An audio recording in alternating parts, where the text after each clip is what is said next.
पहले आज छोटू राम जी जो आज जो 8वां दिवस मनाया गया, क्या कहेंगे उसको? ये छोटू राम धाम की जो एक सोच है हमारे किसान भाइयों की, और ये खास तौर पे वो लोग हैं जिन्होंने जाट आरक्षण के लिए आज से 7-8 साल पहले बहुत काम किया था।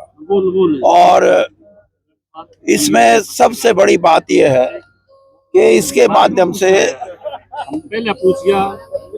सांस्कृतिक रूप से, राजनीतिक रूप से, आर्थिक रूप से, सामाजिक रूप से कौम को जगाना, उनको इकट्ठा करना और उनको इस देश की जो व्यवस्था है उसमें एक मजबूती देना, ये प्रयास है। और खास तौर पे ये तभी संभव है जब पढ़ाई का, हम जो नए जमाने की पढ़ाई है, जैसे यहाँ इशारा किया गया कि जो भी पढ़ाई होगी नए जमाने के हिसाब से होगी, जिसमें ये आर्टिफिशियल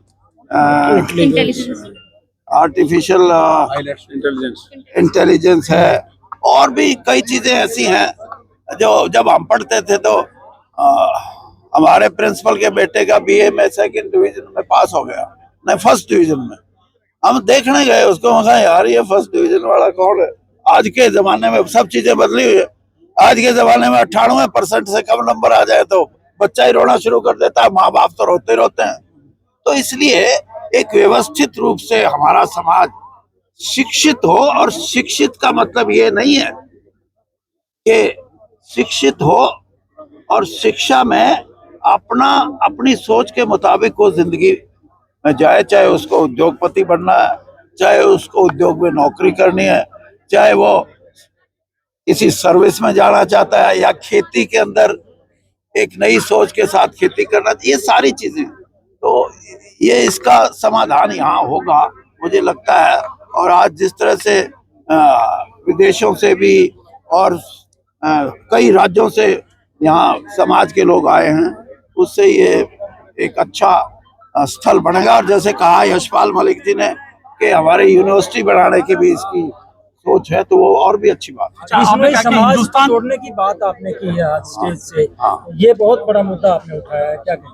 ये बिश्नोई समाज, तो मैं सिर्फ इतना कहूंगा कि बिश्नोई एक सेक्ट है, और जैसे आर्य समाज भी एक सेक्ट है, जैसे वैष्णव भी एक सेक्ट है, ये इस तरीके से। लेकिन बिश्नोई समाज में जो गुरुजी थे वो तो राजपूत थे, और समाज जो जुड़ा वो 99% जाट बिरादरी है, खास तौर पे हरियाणा, पंजाब और राजस्थान।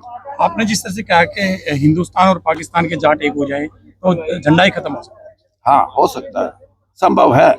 मैं इसीलिए कहता हूँ कि बहुत बड़ी संख्या में अगर ये निर्णय ले उत्तरी भारत में जाट और वहां का पंजाब का, तो एक संदेश जाएगा जिसको को एग्जिस्टेंस, यानी ऐसा वातावरण जिसमें लगे कि हम सामाजिक रूप से एक रहेंगे तो तरक्की करेंगे, हमारा समाज सुखी रहेगा, हमारा समाज प्रसन्नता से रहेगा, आर्थिक रूप से हमारी ताकत बढ़ेगी। ये पाकिस्तान के लिए भी जरूरी है और हमारे देश के लिए भी। ये नहीं है कि हम लड़ाई को ही अपना एक सोच बना के रखें, और वो भी राजनीतिक कारणों से या राजनीतिक फायदा लेने से। और मैंने ये भी कहा कि इस किस्म का अगर प्रयास पूर्ण रूप से संपन्न हो जाए तो यूक्रेन और रशिया की लड़ाई और गाजा और इजराइल की लड़ाई, इसमें भी बड़ा भारी प्रभाव पड़ सकता है। एक संदेश जाता है। ये पहले बड़े महात्मा लोग संदेश देते थे, आज बिरादरियां संदेश दे, अच्छा है। किसान नेता सरवण सिंह पदेर जो है वो दिल्ली पैदल यात्रा पे निकलने वाले हैं और डल्लेवाल जी आमरण अनशन पे बैठे हैं। आप किसानों की बात कर रहे हैं, क्या कहेंगे? मैं तो कह रहा हूँ कि उनको लेट हो गई तो 6 महीने पहले बैठना चाहिए था, बल्कि मार्च करना चाहिए। और ये ताकत है किसान की कि आपने 3 कानून जो वापस कराए हैं वो आपकी ताकत का परिचायक है। और आज मैं ये बात कहता हूँ कि एमएसपी की भी मेरी अपनी सोच के मुताबिक ये है कि एमएसपी जो है फर्स्ट वैल्यू एडिशन पे एमएसपी निर्धारित हो, तब किसान को उसका मिलेगा। ये नहीं है कि 2300 के 2450 कर दो, फिर 2 साल के बाद 2600 कर दो। इससे उसकी गुर्बत दूर नहीं होगी। और इसीलिए मैं आज ये बात कहता हूँ कि एमएसपी एक बड़ा कदम है और इसको उठाया गया था तब 76 रुपए भाव तय हुआ था और मेरे ख्याल में 1967 से लेकर अब देख लो 50 साल से ऊपर ही हो गए होंगे, 50 साल से ऊपर। मेरे प्रोफेसर की तनख्वाह उस टाइम 265 रुपए थी, उसको तो 1.25 लाख और 1.5 लाख के बीच में मिलता है, और जिसका 76 रुपए था उसका 2300 हुआ। तो ये एक तरफ तो 19% इंक्रीज और एक तरफ 60% इंक्रीज। ये हमारा सबसे बड़ा सवाल है कि इस देश की जो आर्थिक सुधारों का युग आया था, आपको याद होगा 1991 में, उसको तो 33-34 साल हो गए।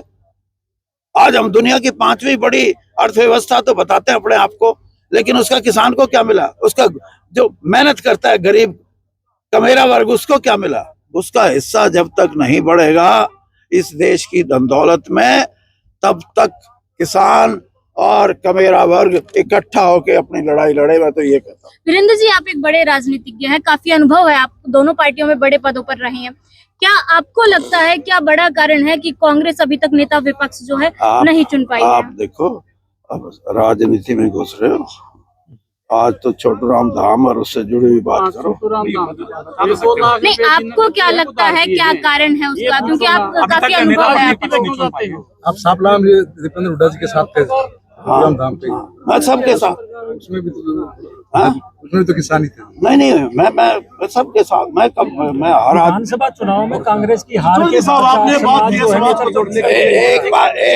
एक मिनट बाद देखो इंसाफ की बात यह है कि आप छोटू राम धाम और छोटू राम जी के बारे में, और आज राजा महेंद्र प्रताप की भी जन्मदिन है, उनके बारे में बात करो, आपको 1 घंटे जवाब दे सकते। राजनीति से जुड़े हुए हैं। राजनीति मैं यही बता रहा हूँ, राजनीति का भी मैंने बता दिया कि मैं 78 साल का हो गया। अब मैं जाट को और जाट के साथ सारा किसान वर्ग को और कमेरे वर्ग को जोड़ूंगा और कोशिश करूंगा कि वो ऐसा जुड़ाव हो, कम से कम सामाजिक सौहार्द तो हमारा बना रहे। वोट तो कोई किसी को दे ना दे ये नहीं है बात, लेकिन आज के दिन तो सामाजिक रूप से भी हमारे को अलग अलग करने की कोशिश की जा रही है।